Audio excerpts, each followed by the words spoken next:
Something is wrong with you.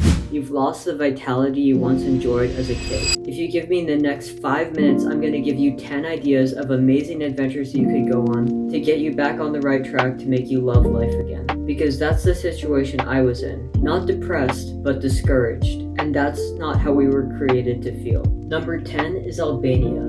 And 30 years ago, you weren't able to visit this country. Scattered across the whole country, you can find war bunkers for an invasion that never actually happened. They're still there today, and it's a popular tourist activity to check it out. You can even explore the Swiss Alps without the crowds or expenses.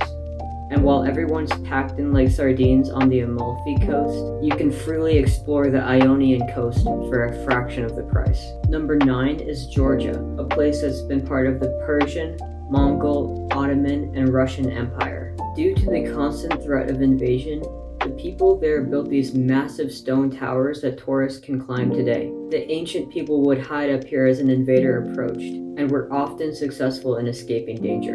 The capital is a very modern city with a highly rated metro system. It feels like a mix of Istanbul, Prague, and St. Petersburg. I'm sure you've heard of red wine and white wine. Well, Georgia is famous for orange wine. The wine takes on an orange color because the grapes are fermented with their skins on. Number 8 is Oman, the oldest independent state in the Arab world. Oman chose to preserve their cultural identity over catering to tourists. As a result, it has one of the lowest crime rates in the entire world. It's home to the Grand Canyon of Arabia, desert landscapes that are second to none, and many beautiful mosques. If you're an avid reader of the Bible, you will know what frankincense is. Well, a lot of frankincense comes from Oman. Because of this, there are church fathers like Justus Martyr and Tertullian that believe that the wise men actually came from Oman. Another place you could go to get your identity back is Slovenia. A cool thing about Slovenia is that the capital city is closed off to cars, so you can walk on the middle of the street. Beekeeping is extremely important to the people. If you love the movie The Chronicles of Narnia, a lot of that was filmed in Slovenia. It has a very big fairy tale vibe, and the country has many caves and mountains you can explore. In fact, the mountain on the flag is called Mount Triglav, and the locals say you're not truly Slovenian unless you've climbed it. Number 6 is Namibia,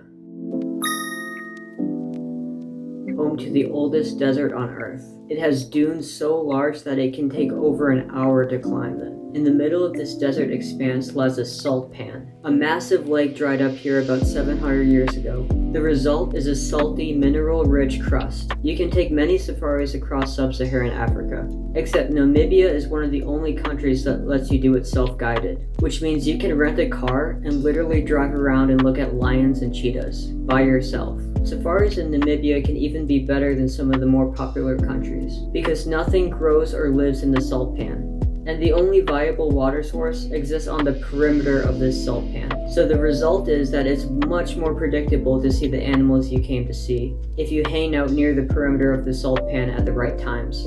Some other cool things is that the coast is known for whale skeletons and shipwrecks. Namibia has the largest population of cheetahs in the world, and it's the first country to write environmental protections into its constitution. If you've seen the 2001 version of The Space Odyssey, a lot of that is filmed in Namibia. And in general, Namibia is one of the safest countries in its region for independent travel. And that's one of my major messages to you guys. Do it alone. If you have a friend to go with you, yeah, that's probably better, but don't be afraid to go alone, because ultimately life is a solo journey. Even if you're married or have tons of friends, only you can decide who you are. Number 5 is Mongolia, and that's actually the only country on this list that I've personally been to. It's the least densely populated country in the entire world, with a quarter of its inhabitants still living a nomadic lifestyle, unchanged for centuries. Mike and I explored deserts, rode camels, visited the thieves' market, stayed in a traditional gur, and this is some of the best content I've made in my entire life. I encourage you, if you're feeling down, don't give up. Go to a place like Mongolia, learn about the largest land empire in existence, a territory that stretched from Europe to Indonesia, and a story that's been largely forgotten. You can enjoy booze, B-U-Z, which is like a Mongolian dumpling, sutai sai, which is a milk tea, and there's almost no seafood or fish available because they believe that the waters are sacred. They even have a fish on their flag signifying the eternal soul of Mongolia, because at the time it was believed that fish never sleep. Number 4 is Taiwan, and 2/3 of this island is made up of mountains, and it's one of the safest countries in Asia. It is practically the only exporter of oolong tea and has some of the most eclectic street food experiences you can find in the entire world. And I'm sure you know the Burj Khalifa as the world's tallest building, but prior to 2010, the tallest building was Taipei 101, located in Taiwan's capital. If you go there, you can hike Jade Mountains, explore coral reefs in the south, explore bustling night markets, and swim in hot springs.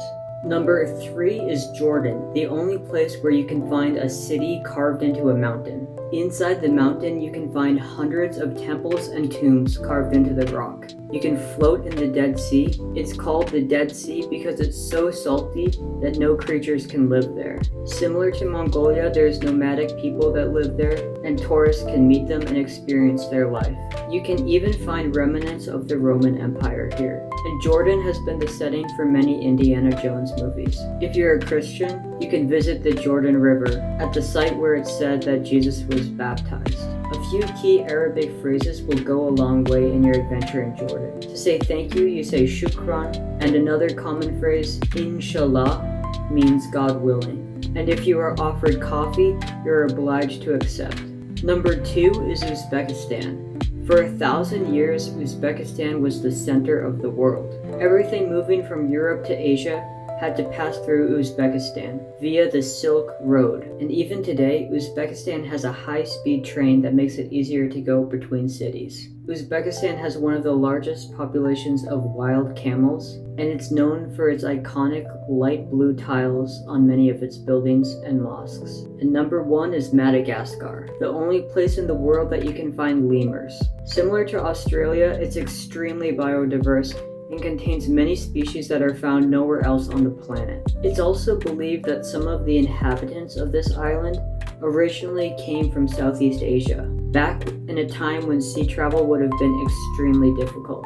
And Madagascar is the largest exporter of vanilla, so remember that next time you're having vanilla ice cream. The people here call the trees the mother of the forest, and I've wanted to go here ever since I saw the Madagascar movie. So that's my list, guys. Go on an adventure. You are the hero, your life is the story, and I'll see you guys in the next episode.